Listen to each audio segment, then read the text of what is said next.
brought to you by Summercool. Pack कर दे summer cool. Summer cool cooler हवा ऐसी छोड़े पूरी फैमिली को ठंडक से जोड़े। समरकूल लाइफ बनाए वंडरफुल।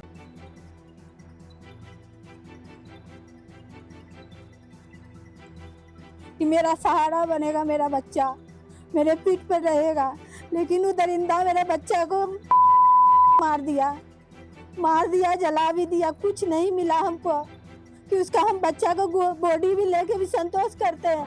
मेरी बेटी के कातिल को फांसी दो, वरना वो कई माओ के गोद को उजाड़ देगा।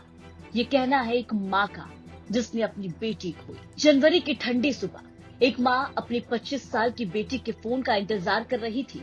18 जनवरी की रात करीब 8 बजे आखिरी बात हुई। उसके बाद मोबाइल बंद। पहले लगा नेटवर्क की समस्या होगी, फिर लगा शायद पढ़ाई में व्यस्त, लेकिन जैसे जैसे घंटे बीतते गए बेचैनी डर में बदलने लगी। मुंगेर के जमालपुर प्रखंड की रहने वाली स्नेहा कुमारी जीएनएम की छात्रा थी। भागलपुर के एक निजी संस्थान में पढ़ाई कर रही थी।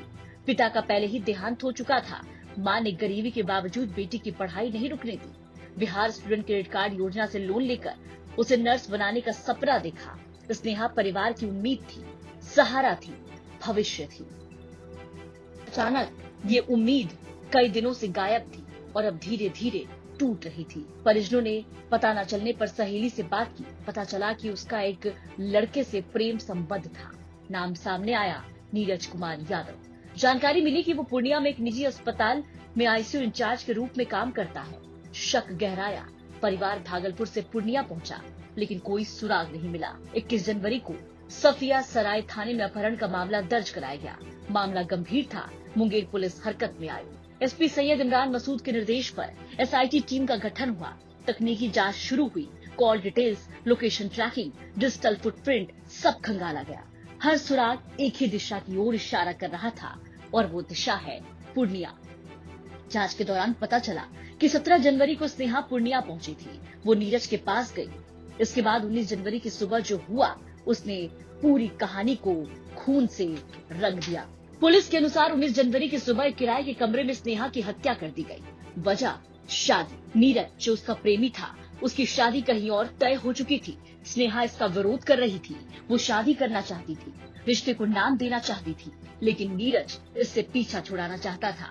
कहा सुनी हुई, गुस्सा भड़का और फिर कुछ ही मिनटों में स्नेहा की जिंदगी खत्म हो गई। हत्या के बाद कहानी यहाँ खत्म नहीं हुई। असली साजिश नीरज की अब शुरू हुई। शव को ठिकाने लगाना था, सबूत मिटाने थे।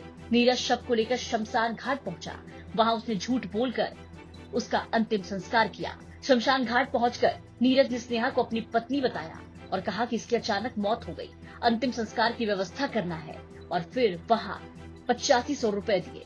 मोबाइल से इस पैसे का भुगतान किया। टेम्पू से शव को लाद कर लाया और कुछ ही घंटों में स्नेहा की पहचान, उसका अस्तित्व, उसकी सांसें, सब कुछ राख में बदल दी। परिवार अपनी बेटी की तलाश में दर दर भटक रहा था और उधर उसकी चिता जल चुकी थी। तकनीकी जांच ने सच का दरवाजा खोला। Mobile payment, location data, call record, सबने नीरज को घेरे में ले लिया। 7 फरवरी को पूर्णिया से उसे गिरफ्तार किया गया।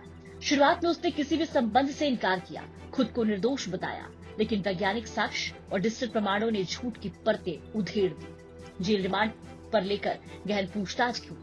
आखिरकार नीरज टूट गया और अपना अपराध कबूल किया। पुलिस उसे पूर्णिया लेकर आई। क्राइम सीन का रिक्रिएशन कराया।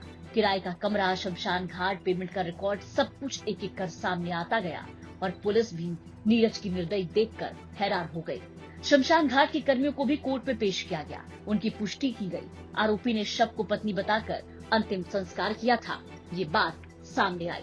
इधर बेटी के इंतजार में बैठी इस माँ की दुनिया उजड़ चुकी थी। किरण देवी जो स्नेहा की माँ है, जिन्होंने पति की मौत के बाद अकेले दम पर अपनी बिटिया को पढ़ाया, आज सिर्फ एक मांग कर रही है और वो मांग है फांसी।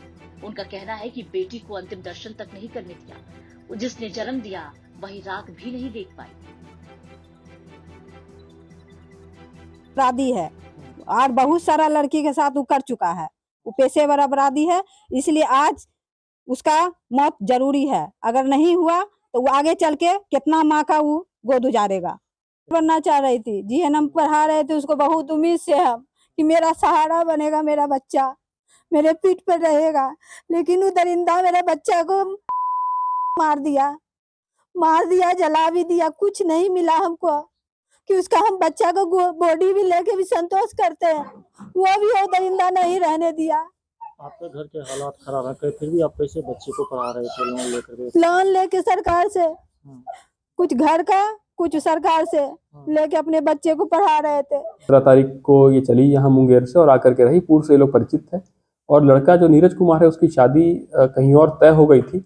इसी का विरोध कर पे ये लड़की वहाँ पे गई थी और इसको प्रेशराइज कर रही थी कि उससे लड़की से शादी नहीं करना है। और कहा सुनी के बाद इसने उस लड़की उसकी हत्या कर दी, अपने ही डेरा में हत्या कर दी जो रेंटेड अकोमोडेशन इसका था पूर्णिया में। और उसके बाद लाश को ले जा करके इसने शमशान में जला दिया। उसका भी पूरा हम लोगों को ट्रांजैक्शन मिल गया है। इस पूरी घटना ने कई सवाल खड़े किए। प्रेम संबंध, शादी का दबाव, सामाजिक भय और अंत में एक ठंडे दिमाग से रची गई हत्या की साजिश।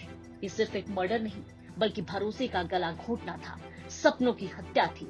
मुंगेर पुलिस का दावा है कि जांच लगभग पूरी है, चार्जशीट दाखिल की जाएगी। आरोपी के खिलाफ स्पीड ट्रायल चलाकर सजा दिलाने की प्रक्रिया शुरू की जाएगी। खैर, स्नेहा ने दुनिया को अलविदा कह दिया।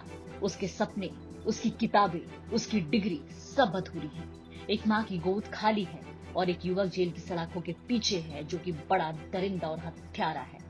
ये कहानी सिर्फ एक हत्या की नहीं, एक कहानी है प्यार, धोखे, महत्वाकांक्षा और अपराध की उस खतरनाक रेखा की जिसे पार करते ही इंसान दरिंदा बन जाता है। और राख में बदली स्नेहा की कहानी अब अदालत में इंसाफ का इंतजार कर रही है। मुंगेर से गोविंद कुमार के साथ ब्यूरो रिपोर्ट, बिहार तक।